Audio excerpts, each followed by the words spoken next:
It's like showing a cell phone, they got a bootleg of it. And then he goes, "You guys want a beer?" And we're like, "What is going on?" Yeah, he has a beer. And then he calls his wife. His wife was none too happy to be hearing from him. She was like, "What do you want?" She was not happy. And then he wanted to get his daughter on the phone so we could further her voice career in singing. It was weird. But yeah, don't do that. I was like, are you an Uber driver? Are you a limo driver? Yeah, I mean, I used to be. And we're like, what do we do? So we just took the ride and hopefully got out, alive, which we did. With your kidneys. I think that Vegeta, with my kidneys, yes. As for his Uber ride, he would probably he'd probably get too impatient to drive in the Uber, so he'd probably break the Uber on the way out of it, and then either that or he couldn't figure out how to operate his phone. I mean, the fact that Goku even has a smartphone is just mind-blowing. Oh yeah. Does Goku have a smartphone? No. Oh, okay. I don't think he would know. Exactly. Oh wait, no, he's waiting. He's actually in Super. He's waiting by the phone for Bulma. Bulma hands him a phone at some point in Super, and he's waiting for a caller. I can't remember. I watched ahead. He's not waiting for an Uber, but I believe Goku has to deal with a cell phone in Super. Yeah. Which is interesting to watch. That'll be fun. Thank you for your question. Good question. Thank you.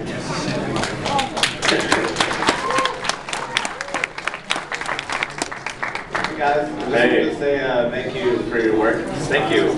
Your passion really shows in all of your voice acting. And I want to say, I guess the question that I have is for each of you. What do you find to be the most rewarding part of your work? Right here. Yeah. Doing this. It's really,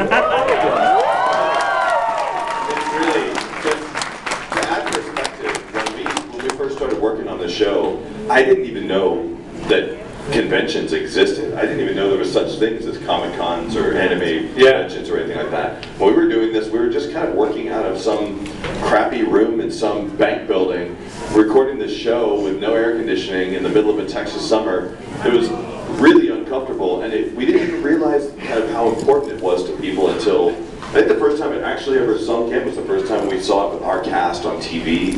Well, then we did San Diego. No, what happened was we did San Diego Comic-Con, and Funimation it was 2001. This is a great story. Funimation had flown us out, and this is before Funimation started really taking care of their actors because they had different staff. So they kind of treated us like shit. It was back in the early days. This is in 2000. They had no money. They had no money also. But they also had a marketing guy who was a dipshit who got fired after this.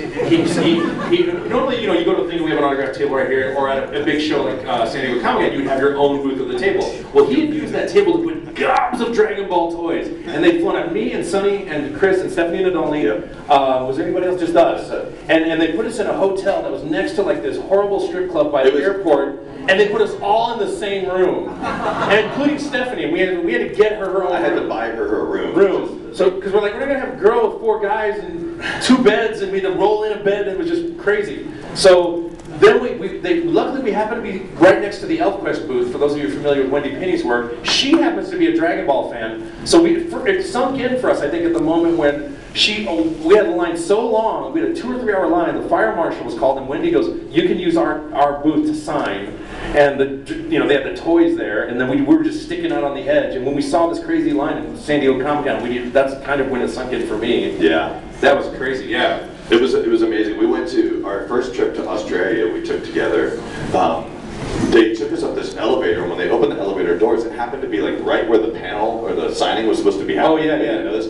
And there was a group of Australians are.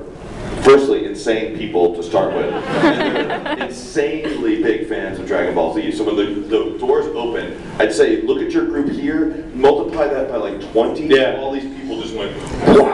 Yeah, it was crazy. Speak Vegeta, mate! Speak Vegeta! Speak Goku! Speak him!